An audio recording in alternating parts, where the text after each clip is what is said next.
दूर गांव में हरे भरे खेतों से घिरा हुआ एक ज्ञानी आदमी रहता था। उसकी शांति और ज्ञान को देखकर लोग दूर दूर से उसकी सलाह लेने आते थे। एक दिन एक बेचैन जवान लड़का उसके पास आया। उसकी आंखों में बेसब्री थी।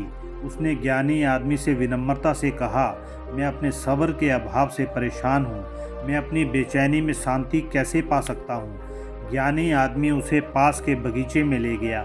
वहाँ एक ऊंचे आम के पेड़ के नीचे खड़े हो गए जो कच्चे आमों से भरा था। जवान लड़के की नज़र उन टहनियों पर टिक गई जो मीठे आमों के लिए तरस रही थी।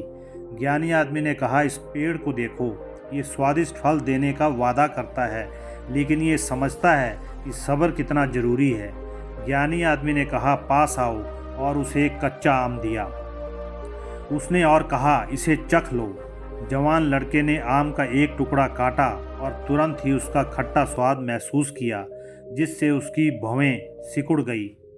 ज्ञानी आदमी ने कहा, देखो, पेड़ सब्र का इंतजार करता है ताकि आम पकें, क्योंकि ये जानता है कि असली मिठास समय के साथ आती है।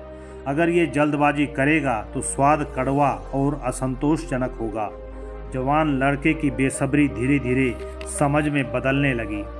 उसने समझा कि इंतज़ार सिर्फ समय काटना नहीं है, बल्कि एक ऐसी प्रक्रिया है जो गहराई और समृद्धता को बढ़ाती है। बगीचे से निकलते समय उसके अंदर एक नई शांति बस गई। अब उसके पास एक नया नज़रिया था। समझ गया था कि ज़िंदगी के सबसे मीठे इनाम इंतज़ार के लायक होते हैं। अपने अनुभवों के बगीचे में उसे सब्र को पोंछने का विचार किया। हर फल को पकने और प्राकृतिक रूप से अनफोल्ड होने दिया।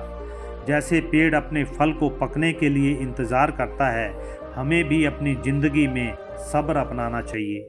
सब्र सिर्फ समय का गुजर जाना नहीं है, बल्कि एक ऐसी प्रक्रिया है जो हमारे अनुभवों को गहराई और मिठास देती है। सब्र हमारे जीवन में शांति और संतुष्टि लाता है और हमें मंजिल से ज़्यादा यात्रा की कदर करना सिखाता है।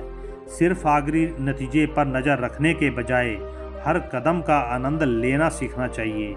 उन सबक और अनुभवों को अपनाना चाहिए जो हमें बदलते हैं। ये वीडियो अगर आपको पसंद आई हो तो फैक्ट्स कारपेट को सब्सक्राइब करें और अपने विचार कमेंट करके बताएं। नमस्कार।